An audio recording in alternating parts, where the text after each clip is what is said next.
예, 아브라함과 롯이 헤어졌습니다. 아브라함과 롯이 헤어졌을 때 롯은 소돔과 고모라 땅, 요단 동편 소돔과 고모라 땅 그곳을 향하여서 갔고 아브라함은 가나안 땅 헤브론 마물의 상수리 숲을 거기에 머물렀다라고 했습니다. 근데 그들의 선택 기준이 어떤 것이었었는가? 롯은 눈을 들어 요단 지역을 바라볼 때 그곳이 여호와의 동산 같고 애굽 땅과 같았더라라고 하고 있습니다. 그러니까 롯은 선택 기준이 거기가 보면은 굉장히 물이 많고 또 풀이 있고 도시가 발달하고 그 마을들이 있는 그것을 보면서 선택을 한 것입니다. 롯이 그것을 보면서 선택하는 거, 어떤 외적인 조건들을 보는 거, 그것 자체만 나쁜 거 아닙니다. 그런데 성경은 뭐라고 말씀하고 있느냐면 소돔 사람은 여호와 앞에 악하며 큰 죄인이었더라라고 하는 거, 이거 이렇게 말씀하는 거는 롯이 선택을 할 때 외적인 기준 그것은 잘 살폈으면서도 영적인 부분에 있어서는 별로 관심을 두지 않았다라는 것을 말씀하고 있습니다. 롯이 선택을 할 때 하나님의 약속의 땅, 그것을 잘 생각을 하면 선택을 해야 되는데 롯은 그것보다는 단순히 눈에 보이는 세상적으로 외적으로 좋아 보이는 그런 욕심에 이끌려서 선택을 한 것입니다. 반면에 아브라함은 어떤 것을 기준으로 선택했다고 했습니까? 믿음으로 이방 땅에 있는 것 같이 약속의 땅에 거류했다라고 했습니다. 아브라함은 애굽에 다녀오면서 결심한 것이 제단을 쌓고 더욱더 그 하나님만 믿고 의지하며 살겠습니다. 그 믿음을 가지고 롯에게 선택권의 우선권을 준 것입니다. 롯이 떠나간 이후에 하나님께서 아브라함에게 나타나셔서 말씀하셨죠. 눈을 들어서 동서남북 사방을 바라봐라. 그리고 하나님이 또 아브라함에게 더 구체적으로 말씀하시기를 내가 보이는 그 땅을 너와 내 자손에게 줄 것이고 내 후손을 줄 것이고 후손이 땅에 티끌같이 많아질 것이고 그곳에서 하나님께서 하나님 나라를 세울 것을 말씀하였습니다. 그때 아브라함이 그렇게 말씀하신 하나님 앞에 헤브론에 있는 마물의 상수리 수풀에 거주했다. 그 약속의 땅에 머무르면서 여호와를 위하여 제단을 쌓았다라고 하는 것은 아브라함이 이 약속의 말씀을 믿었다라는 것입니다. 약속의 말씀을 믿고 이제는 하나님만 믿고 하나님 나라를 소망하며 더욱더 믿음 안에서 살겠습니다. 그렇게 결단을 한 것입니다. 근데 아브라함과 롯이 서로 선택지를 향하여서 떠나고 시간이 어느 정도 지났습니다. 시간이 어느 정도 지나고 났을 때 아브라함과 롯이 어떤 삶을 살았고 그들에게 어떤 일들이 벌어지는가 그것이 오늘 14장에 나옵니다. 오늘 말씀을 보면 롯이 선택해서 간 이곳 롯은 그곳이 여호와의 동산 같고 애굽 땅과 같이 풍요롭고 내가 이제 그곳에 가면 모든 일들이 순탄하게 풀릴 것이라 라고 생각을 했습니다. 그것이 바로 최적의 장소. 어찌 보면 이제는 자신이 이곳을 선택해서 갔을 때 삼촌보다 훨씬 더 재물이 또 종들이 훨씬 더 많이 늘어날 곳이다. 그런 마음이 한켠에 있었는데 그 마음을 가지고 간 것입니다. 그러나 롯이 들어간 그곳은 롯이 전혀 생각지 않는 일이 벌어집니다. 바로 거기서 전쟁이 일어난 것입니다. 롯이 들어가서 막상 실상을 가지고 봤을 때 그곳이 다 좋아 보이고 평화가 흐르고 있었었는데 그 평화는 그냥 평화가 유지된 것이 아니었습니다. 이렇게 보면은요, 엘라만 그돌라오멜이 이 메소포타미아에 있는 이 강한 그 나라들이 있는데 그 나라들이 이미 14년 전, 12년 전에 이곳에 와서 이곳을 정복하고 요단 동편에 있는 그 나라들이 이미 이곳에 지배를 당해서 조공을 바치면서 섬기고 있었던 것입니다. 그래서 12년 동안 그렇게 엘라만 그돌라오멜에게 그 조공을 바치면서 평화가 유지가 되었던 것입니다. 그런데 이제 롯이 들어가고 났을 때 엘라만 그돌라오멜을 섬겼었던 이 5나라의 그 왕들이 이제는 더 이상 우리가 그 왕들을 섬기지 않겠다. 그들의 힘이 더 이렇게 세졌는지 이제 더 이상 우리는 섬기지 않겠다. 더 이상 이제 우리가 조공 바치지 않겠다라는. 그러니까 이제 그동안 평화롭고 잘 지낸지 알았던 그곳에 갑자기 차가운 기운이 맴돌고 전쟁의 기운이 맴도는 거죠. 그래서 12년 동안 섬겼는데 13년째 그러니까 섬기지 않고 그렇게 하는 가운데 14년째 마침내 이 그돌라오메를 중심으로 인하여서 메소포타미아 이 네 명의 그 왕들이 이곳을 쳐들어온 것입니다. 그러면 이 메소포타미아 이 왕들 이들은 강력한 제국을 이루고 있고요. 싸움에 완전한 그 아주 강한 왕들입니다. 지금 여기는 조그만 성 국가들, 도시 국가들이라고 한다면 여기는 이미 큰 제국을 이루고 있는 그런 국가들입니다. 그래서 이제 14년째 이제 이들이 메소포타미아 연합군이 이제 여기로 이렇게 쳐들어오기 시작하는데요.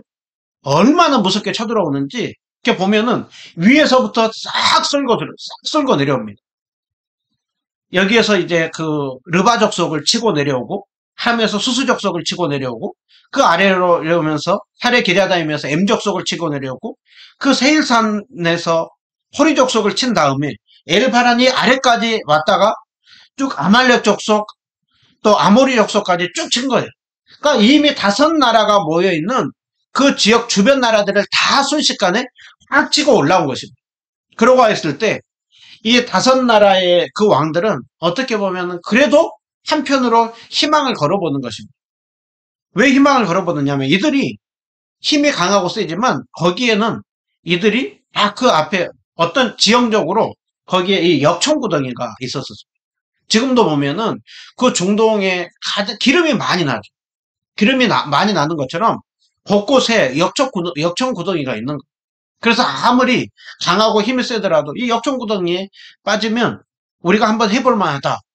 그렇게 되게 생각을 했는데 이 5나라의 왕들은 딱 기대하고 근데 이 4나라의 왕들이 쳐들어올 때 그렇게 부딪혔지만 웬걸 이 4나라의 왕들이 순식간에 쳐들어오다 보니까 오히려 자기들이 역청구덩이를 이용한다고 했는데 오히려 자기들이 역청구덩이에 빠지는 것입니다. 그래서 순식간에 소돔과 고모라 왕이 일부는 역청구덩이에 빠지고 나머지는 산으로 도망하고 순식간에 이들에게 패한 것입니다. 그래서 가나안 연합군이 메소포타미아 연합군에게 이렇게 정복을 당하고 그로 인하여서 전쟁의 결과 어떻게 됐느냐면 11절을 보시면은요. 네 왕이 메소포타미아 연합군이 소돔과 고모라 그 모든 재물과 양식들을 다 빼앗아가 따라가고 그리고 오늘 성경은 이 전쟁의 내용을 왜 기록하고 있느냐. 그 중에 무엇이냐면 소돔에 아브라함의 조카 롯이 있었는데 그 롯도 사로잡아가고 롯의 그동안 쌓아놓은 그 재물까지도 다 빼앗아서 포로로 잡아갔다라는 것을 말씀하고 있습니다. 그러니까 오늘 이 전쟁에서 말씀하고 있는 것은 오늘 이제 이 전쟁을 얘기를 하면서 포커스를 누구에게 맞추고 있느냐면 이 전쟁을 속에 들어가 있는 롯과 아브라함에게 이제 카메라의 렌즈를 맞추고 있습니다. 롯은 이 전쟁으로 인해서 어떤 일이 벌어졌고 아브라함은 이 전쟁에 관하여서 어떻게 대하고 있는가 그 부분이 오늘 여기서 이렇게 말씀하고 있는 것이죠. 그리고 롯은 이 소돔과 고모라 땅을 향하여서 갈 때 롯은 이곳이 바로 내 꿈을 펼칠 수 있는 것이고 내가 많은 것들을 부귀와 영화를 누릴 수 있는 것이다 라고 생각을 하고 간 것입니다. 롯은 이곳에서 전쟁이 일어날 걸 상상도 못했습니다. 전쟁이 일어날 줄 알았으면 갔겠습니까? 안 갔죠. 근데 전쟁이 일어날 줄 모르고 갔고 평화로운 땅인 줄 알았는데 들어가서 보니까 그곳에 냉전의 기류가 있었고 생각지 않았던 전쟁이 나고 자신의 모든 것들을 다 전쟁으로 인하여서 다 포로로 잡혀갈 때 자신도 자신의 그 가족들도 그 재물도 다 이렇게 빼앗아 가는 것이죠. 여러분 오늘 이 롯의 그 모습을 보면서요. 롯은 그 일을 겪고 나서야 아 내가 옳지 않는 선택을 했구나. 그것을 깨달았을 것입니다. 여러분 성경은 한 치 앞도 모르는 우리 인생에 대하여서 그러기에 이 땅에서 삶을 살 때 여호와를 경외하는 것이 지혜의 근본이요. 그 주님을 의지하며 사는 것이 그것이 지혜로운 삶이라고 말씀을 하고 있습니다. 그러게 항상 우리는 모든 역사를 주관하고 다스리시는 그 하나님의 약속의 말씀을 붙들고 주님 의지하며 살아가는 것이 참된 지혜라고 하고 있습니다. 야고보서 4장에 보면은요, 어떤 사람이 이런 계획을 세웁니다. 우리가 내가 도시에 가서 1년 동안 내가 거기서 지내면서 내가 장사해서 큰 이익을 볼 것이다. 여러분, 사업 계획 할 수 있죠. 그런 계획을 할 수 있는데, 오늘 성경은 그 계획을 한 거, 그거 자체를 가지고 뭐라고 하는 것이 아니라, 주님의 원하는 뜻일까 아닐까 생각하지 않고, 자신이 이렇게 계획을 세우고, 장사하면 큰 이익을 남겨서 성공할 것이다. 그것만 생각하고 사는 거는 어리석고 지혜로운 것이 아니라라고 하고 있습니다. 성경은 뭐라고 하고 있습니까? 내일 일을 너희가 알지 못한다. 너희의 생명이 하나님께 달려 있는데, 내일 일의 모든 계획이 하나님께 달려 있는데, 너희가 그 주님 생각하지 않고 내가 이런 계획 세우고 이런 계획 했으니 이런 사업을 할 것이니 최고가 될 것이다. 그런 허탄한 자랑을 하는 거, 그거 어리석은 거라고 하고 있습니다. 관심은 우리는 주님의 뜻이, 그것이 주님의 뜻인가? 그것이 주님이 기뻐하는 일입니다. 그리고 살아가는 것이 지혜로운 삶이라고 합니다. 여러분, 누가복음 보면 어리석은 부자 이야기 잘 알죠. 한 부자에게 재산을 많이 있게 했습니다. 재산을 많이 있게 했을 때 그 부자는 많은 재산을 모았습니다. 여러분, 재산 모은 거 그것이 왜 잘못입니까? 재산 모은 거 그거는 열심히 한편으로 살았고 귀한 것이죠. 문제는 무엇입니까? 그 재산이 자기가 모든 것을 노력해가지고 얻은 것이고 자신은 계속해서 건강하고 그 재산이 영원할 것이라고 생각하는 거, 그건 어리석은 거라. 주님께서 뭐라고 합니까? 그가 열심히 쌓고 이것도 쌓고 저것도 쌓고 이제는 내가 평생 모든 것을 누리고 살 것이라고 하지만 주님은 어리석은 자야. 오늘 밤에 내가 네 생명을 가져가면 그것이 다 무슨 소용이 있겠는가? 주님의 뜻에 따라 살지 않고 모든 것, 재물만 쫓으며 살아가는 것, 그것이 어리석은 것이라고 하고 있습니다. 그래서 롯은 그 재물만 쫓고 살아갔다가 그러한 전쟁으로 인하여서 모든 포로로 잡혀가는 그 일이 있는 것이죠. 잠언 16장 25절 이렇게 말씀합니다. 어떤 길은 사람이 보기에 바른 것 같지만 결국은 사망의 길인 경우가 많다라고 하고 있습니다. 결국 우리는 이 말씀을 보면서 하나님을 경외하며 하나님의 말씀을 따라서 주님이 원하는 삶을 살아가려고 하는 것, 그것이 지혜로운 삶이라고 말씀을 합니다. 우리가 그 롯이 잡혀가고 겪는 일을 통하여서 깨달아야 돼요. 여러분, 그런데요, 우리가 아는 것처럼 롯은 아브라함이 구해주죠. 소돔과 고모라 땅에서 이제 나왔어야 됐습니다. 그런데 롯은 어떻게 합니까? 또 거기에 머무릅니다. 불과 유황으로 심판한 그때까지 롯은 또 거기에 머무릅니다. 여러분, 우리에게 삶 가운데요, 때로는 우리가 어떤 욕심을 쫓았다가 어떤 일들이 있을 때 하나님의 어떤 깨달음을 주면 그것을 우리는 깨닫고 회개하고 주님 뜻을 따라가야 됩니다. 롯은 그것을 깨닫지 못하고 계속해서 그것을 쫓아갔던 것이죠. 그러나 아브라함은 달랐습니다. 아브라함은 애굽에 다녀오면서 많은 깨달음을 얻었습니다. 그래서 오늘 롯과 다르게 아브라함은 어떠한 삶을 살았는가? 헤브론에서 머무르고 있습니다. 13절을 보시면은요, 이제 롯이 포로로 잡혀가고 났을 때 그 중에 일부 도망한 사람들이 아브라함에게 와가지고 알립니다. 당신 조카가 잡혀갔다고. 그곳에서 큰 전쟁이 났고 당신 조카도 잡혀갔다고 아브라함에게 말려줘. 그때 아브라함은 어디에 머물렀다라고 하고 있습니까? 헤브론 마물의 상수리 숲을 근처에 거주하였다. 약속의 말씀을 붙들고 헤브론 마물의 상수리 숲을 거기로 갔는데 여전히 지금 시간이 지나서도 거기에 거주하고 있죠. 약속의 땅에 약속의 말씀을 붙들고 머무르고 있습니다. 그러면서 아브라함은 거기에서 어떤 삶을 살고 있었는가? 13절에 말씀하죠. 아브라함은 그 마므레 지역의 마므레라고 하는 그 사람, 그리고 마므레 형제인 에스골과 아넬, 그들이 삼형제인데요, 이 삼형제와 아브라함은 동맹을 맺고 있었다고 하고 있습니다.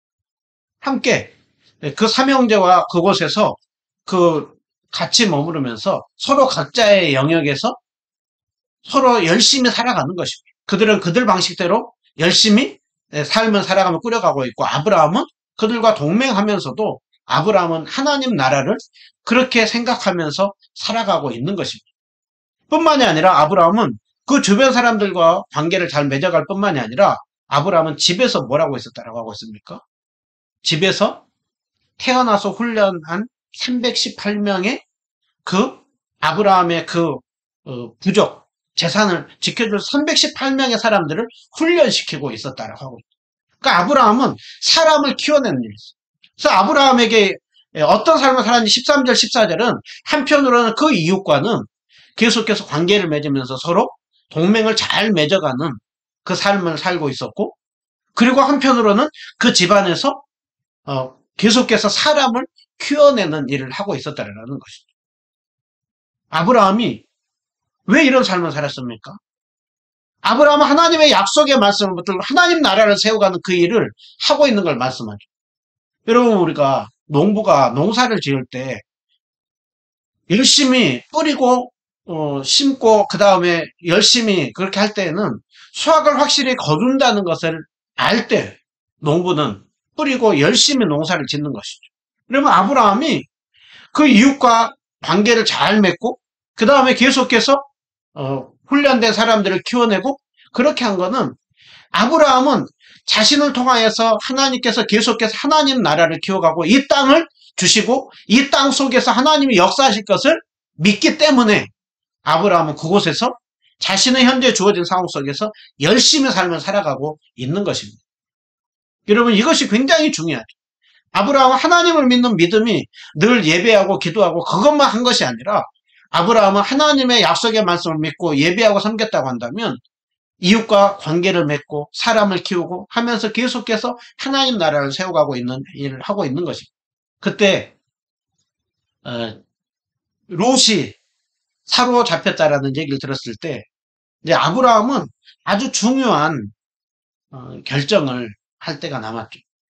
아브라함은 전쟁에 참여해야 되는가 말아야 됩니다.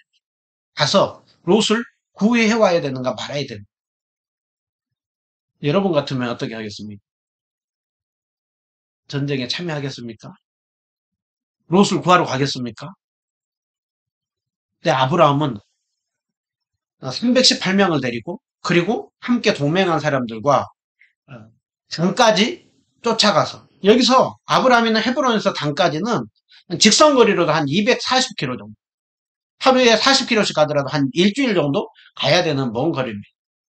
그곳에 가서 쫓아가서 그 훈련된 종들과 함께 서로 나누어서 밤에 기습해가지고 그들을 쳐서, 우리 보면은 기드온의 300용사를 우리는 잘 알죠.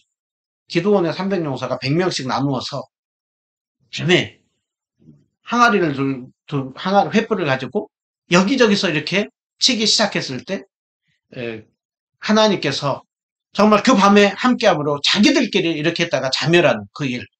근데 오늘 아브라함이 그 밤에 종들을 나누어 가지고 지혜롭게 그들을 쳐 부쉈을 때 그들이 이렇게 크게 패하고요. 아브라함이 호박까지 쫓아가 가지고 오늘 16절 모든 빼앗겼던 재물과 자기 조카 롯과 재물을 다 찾아왔고 그 소돔과 고모라 땅에 그 사람들과 그 재물들을 다 찾아왔다라는 것을 이렇게 말씀을 하고 있습니다. 여러분, 오늘 아브라함이 전쟁에 참여해야 될까 말아야 될까, 롯을 구해야 될까 말아야 될까 했을 때 아브라함은 그것에 참여해가지고 롯을 구해왔다라는 것을 말씀하고 있습니다. 여러분, 우리가 또 아브라함이 이렇게 전쟁에 참여하는 그것을 통하여서 첫 번째로 오늘 성경은 무엇을 우리에게 보여주고 싶은 것일까요? 바로 주님의 마음을 품은 자가 다른 사람을 사랑하고 또 믿음의 또 동일한 동료인 형제를 사랑하고 있는 것, 이것을 보여주고 있는 것이죠. 여러분, 아브라함이 삐딱하게 생각을 하면은요, 롯이 한편으로 보면 얼마나 괘씸해요. 선택권을 줬을 때 삼촌이고 뭐고 그것보다는 그저 자기 욕심 쫓아가지고 갔잖아. 그러니까 아브라함 삐딱하게 생각하면 그 욕심 쫓아가지고 가더니 잘 됐다, 쌤통이다, 그럴 수도 있겠죠. 또 한편으로 생각을 해보면 역시 하나님은 신실하셔. 그렇게 욕심을 쫓아가는 롯은 그렇게 포로로 잡혀가게 하고 나는 이렇게 또 안정되게 지켜준 거 아닌가, 그렇게 생각할 수도 있어. 또 다른 한편으로 생각을 해보면 아브라함이 롯을 구하고 싶지만 지금 이 메소포타미아의 연합군은 지금 이 가나안 땅의 이 주변에 동편에 있는 사람들을 다 쳐부순 강력한 왕들이에요. 그런데 아브라함이 아무리 집에서 종들을 훈련시키고 그 동맹한 사람들을 데리고 가봐야 그래야 기껏 해봐야 1000명이나 될까 말까 할까. 게임이 안 되는 것입니다. 그럼에도 불구하고 아브라함이 가고 있죠. 그 이유 중에 하나는 사랑입니다. 롯을 사랑하는 그 마음. 근데 롯이 단순히 그냥 조카일 뿐만이 아니라 함께 믿음을 쫓아서 우르 땅에서부터 가나안 땅까지 왔고 지금까지 믿음의 사람인 것이죠. 함께 정말 그 믿음의 사람이 그 형제를 사랑하는 그 마음이 아브라함에게 있기에 그 주님의 마음, 긍휼과 인애의 마음이 있기에 아브라함은 그 전쟁에 참여하는 것입니다. 여러분 오늘 또 우리가 이 말씀을 보면서 주님이 우리에게 말씀하는 것은 하나님께서 죄인인 우리를, 자격 없는 우리를 구원해 주신 그 은혜를 우리 보고 늘 기억하면서 그 사랑을 받았다고 한다면 우리도 그 사랑을 가지고 형제를 사랑하고 또 다른 사람을 사랑하라고 하고 있죠. 에베소서 5장 1절과 2절에 보시면 하나님의 사랑을 받은 자녀같이 너희는 하나님을 본받는 자가 돼요. 성경 우리에게 말씀하죠. 그리스도께서 예수님께서 우리를 사랑하신 것 같이 너희도 사랑 가운데서 행하라. 하나님의 그리스도 안에서 너희를 용서하신 것처럼 너희도 용서하며 친절하게 하며 불쌍히 여기며 사랑할 것을 말씀하죠. 여러분 아브라함의 마음 가운데 그 주님을 사랑하는 마음이 있었던 것입니다. 오늘 이 말씀을 보면서 내 마음 가운데는 정말 그 한편으로 주님을 사랑한다고 하는데 그 주님을 사랑한다고 하는 그 마음이 오늘 내 옆에 있는 그 형제를 향하여서 롯은 성도입니다. 성도인 롯을 아브라함이 사랑하는 마음을 품고 나아갔던 것처럼 우리 마음 가운데 그 마음이 있는 그러면 그 마음을 가지고 우리도 다른 사람을 사랑하는 그 마음 예수님께서 우리를 자격 없을 때 죄인이었을 때 사랑해 주신 그 사랑을 우리는 기억하면서 우리가 그 사랑을 더욱더 베푸는 그 일 우리도 그것을 성경에서 아브라함을 통하여서 오늘 또 보여주고 있고요. 우리에게도 도전을 주고 있는 것이죠. 우리가 한 걸음 더 나아가 보면은요. 여러분 아브라함이 또 전쟁에 참여하게 된 것을 우리가 생각을 해보면은요. 아브라함이 단순히 롯 개인을 사랑하는 그 사랑의 마음만 가지고 참여했는가? 여러분 그럴 수가 없습니다. 여러분 아브라함이 오늘 이 전쟁에 참여할 때 이미 전쟁에 몇 명을 데리고 참여합니까? 오늘 14절에 다시 한번 보면은요. 집에서 훈련시킨 사람만 318명을 데리고 참여하고 있습니다. 그리고 함께 동맹한 사람들까지 데리고 참여하고 있습니다. 여러분 아브라함과 롯이 개인 대 개인이라고 하면 내가 사랑하는 조카니까 나 죽더라도 그렇게 가서 거기에 가서 내가 그렇게 목숨을 걸고 구하겠다 롯을 구하겠다 생각할 수 있어요. 그러나 아브라함이 이미 한 사람이 아니라 족장입니다. 그리고 아브라함이 이 전쟁에 참여한 것으로 인하여 가지고 수백 명 아니 한 1000명이 넘는 사람들이 목숨이 달려 있습니다. 그런데 쉽게 아브라함이 이 전쟁에 그냥 롯 개인의 그 마음만 가지고 참여할 수 있습니까? 이렇게 참여할 수 없습니다. 더더군다나 아브라함은 잘 알고 있습니다. 지금 이 메소포타미아의 이 연합군이 얼마나 강한지를 알고 있습니다. 순식간에 이들을 다 쳤다라는 얘기를 들었습니다. 그런데 아브라함이 그럼에도 불구하고 어떻게 그 전쟁에 참여할 수가 있었는가? 잘 들으십시오. 아브라함이 전쟁에 참여하게 된 결정적인 계기는 하나님의 약속이고 하나님 내하고 하나님 마음을 품고 믿음을 가지고 아브라함이 참여한 것입니다. 아브라함이 이 헤브론 땅에 머무르면서 아브라함이 계속해서 품고 있는 마음이 무엇입니까? 하나님의 약속을 붙들고 아브라함 하나님 나라를 세워가고 있습니다. 아브라함 입장에서 보면 다른 사람들이 인정하든 안 하든 지금 이 땅은 이제부터는 하나님께서 약속한 약속의 땅입니다. 하나님의 통치가 이루어져야 되고 하나님의 그 사랑이 흘러가야 되는 그 땅입니다. 그런데 그 땅 안에 지금 저들이 힘을 가지고 힘이 있다고 그것을 가지고 이 땅을 와가지고 마음껏 지배하고 다스리고 빼앗고 그렇게 해가지고 나간 것입니다. 그때 하나님이 인정을 받고 하나님이 높임을 받아야 하는 그곳에서 그들이 마음껏 하고 갔을 때 아브라함은 그때 어떤 생각을 했겠습니까? 저 전쟁을 보면서 하나님은 어떤 마음을 갖고 계실까? 내가 어떻게 하기를 원하실까? 그러니까 아브라함은 애굽에 다녀오면서 신앙이 이제 하나님의 약속의 말씀을 들고 하나님의 관점에서 생각하기 시작한 것입니다. 그러기에 그곳에서 일어나고 있는 전쟁에 대해서 이제 그 얘기를 들은 나는 어떤 마음을 품어야 될까? 내가 어떻게 하기를 원하시는가?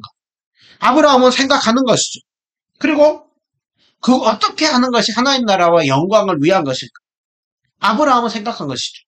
그리고서 아브라함이 그 전쟁에 참여하고 하나님 나라 영광을 위하여서 그렇게 죽으면 죽으리라도 하고 나아가는 것이 하나님 뜻이겠구나. 그렇게 하고 나아간 것입니다. 그래서 이것은 제 개인적인 생각이 아니고요. 아브라함이 이제 전쟁을 하고 돌아올 때 멜기세덱이 다음 주에 우리가 보겠지만요. 20절에 보시면 너희 대적을 너의 손에 붙이신 지극히 높으신 하나님을 찬양할 것이라 라고 하고 있습니다. 지금 이 약속의 땅에서 그 메소포타미아에 있는 그 사람들이 한 것은 하나님을 대적하는 행위라는 것이죠. 그래서 아브라함은 그 주님의 마음을 품고 주님께서 나아가기를 원하시는구나. 주님께서 그 전쟁에서 싸우기를 원하시는구나. 그것을 알고 아브라함이 나갔던 것입니다. 여러분 이 마음을 동일하게 품고 나가서 싸웠던 사람이 누구냐면 다윗입니다. 다윗이 골리앗과의 싸움에서 다윗이 그래 나아갔을 때 다윗이 분노한 이유가 뭡니까? 사무엘상 17장 26절 보시면 그 골리앗이 하나님의 군대를 욕했고 하나님의 백성들을 그렇게 그 땅에 와가지고 그렇게 마음껏 무시하고 욕하면서 하니까 다윗이 분노가 난 것이죠. 그래서 다윗이 이 할례받지 않은 블레셋 사람이 누구길래 살아계신 하나님의 군대를 모욕하는가? 저가 누구길래 어떻게 하나님의 군대를 모욕하는가? 그리고 다윗이 다 말리죠. 너는 싸워서 안 된다. 저면은 그냥 비교가 안 된다. 저는 어려서부터 싸움꾼이고 너는 소년이다. 그러니 다윗이 너는 가봤자 이길 수가 없다라고 하죠. 그때 다윗이 뭐라고 합니까? 내가 어려서부터 사자와 양을 칠 때 사자와 곰이 그렇게 양을 잡으러 올 때 하나님께서 도와줘요. 그러니까 하나님께서 함께 할 것이니 그 하나님께서 이 전쟁도 이기게 할 것이다. 그래서 다윗이 나아갈 때는 하나님 나라가 영광이었습니다.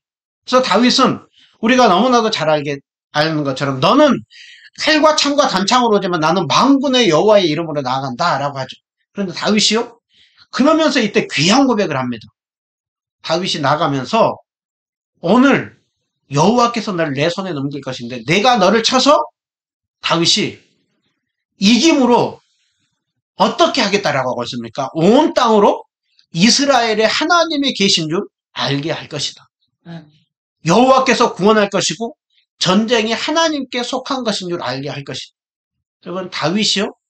전쟁에 나갔을 때는 단순히 자신이 아니라 하나님 나라의 영광을 위하여서 하나님의 이름이 모욕을 당하고 무시하는 그곳 가운데 주님의 마음을 품고 나간 것입니다. 오늘 다윗의 마음이 바로 아브라함이 품었던 마음을 다윗이 동일하게 품고 있는 것입니다. 여러분 오늘 아브라함은 너희들이 이곳이 어디인 줄 알고 마음대로 와서 힘으로 짓밟고 그렇게 빼앗고 약탈하고 가느냐? 이곳은 하나님이 역사하기 시작한 곳이고 하나님의 나라가 이루어져야 되는 그곳 가운데 어찌 너희들이 이곳을 마음대로 정복하고 다스리느냐? 그래서 아브라함은 하나님 나라의 영광을 위한 마음을 가지고 나아간 것입니다. 또 아브라함이 말도 안 되는 이 강한 군대 앞에서 말도 안 되는 전쟁을 한 이유가 뭡니까? 나아갈 수 있었던 원동력이 뭡니까? 그것은 믿음입니다. 겨우 해봐야 1000명이나 될까 말까. 싸움도 318명을 나름 훈련시켜봤지만 싸움도 제대로 안 해봤습니다. 근데 이들은 어려서부터 싸움꾼들입니다. 이미 다 증명된 것처럼 다 치고 나갔습니다. 그럼에도 불구하고 아브라함이 나아갔던 이유가 무엇입니까? 하나님께서 이 싸움 가운데 함께 할 것이고 하나님께서 역사하실 것이다라고 하는 그 믿음이 있기에 나간 것이죠. 여러분 오늘 아브라함의 창세기 12장과 14장이 많이 다르죠. 애굽으로 내려갔을 때와 지금 이 메소포타미아에 있는 이 사람들과 전쟁할 때 모습이 많이 다른 걸 볼 수가 있어요. 무엇을 말씀하고 있습니까? 하나님께서 아브라함을 이렇게 믿음을 키워주신 것입니다. 아브라함 하나님이 어떤 분인지를 그렇게 믿고 나가는 것이죠. 여러분 오늘 우리가 이 말씀을 보면서요. 우리가 얼마나 크고 위대하신 하나님을 우리는 믿고 그 믿음 안에서 살아가고 있는 것. 오늘 이 전쟁에서 크게 이겼죠. 크게 이기고 났을 때 아브라함은 이 전쟁을 통하여서 무엇을 확인했겠습니까? 이 전쟁을 통하여서 하나님은 정말 위대하신 왕이시구나. 애굽의 그 바로를 꼼짝 못하게 하는 왕이 이 가나안 연합군들도 아무 꼼짝도 못한 이들 가운데 메소포타미아의 왕들을 쳐부순 그 능력의 왕이시고 아브라함은 그 주님께서 나에게 약속하셨고 그 나라를 세워가실 것이라고 하는 그것이 더욱더 기대가 됐겠죠. 이것이 아브라함이 그 전쟁에서 가장 크게 경험했던 것입니다. 그래서 다음 주에 보면은요, 그 고백이 그대로 멜기세덱에게 그대로 고백하는 내용이 나옵니다.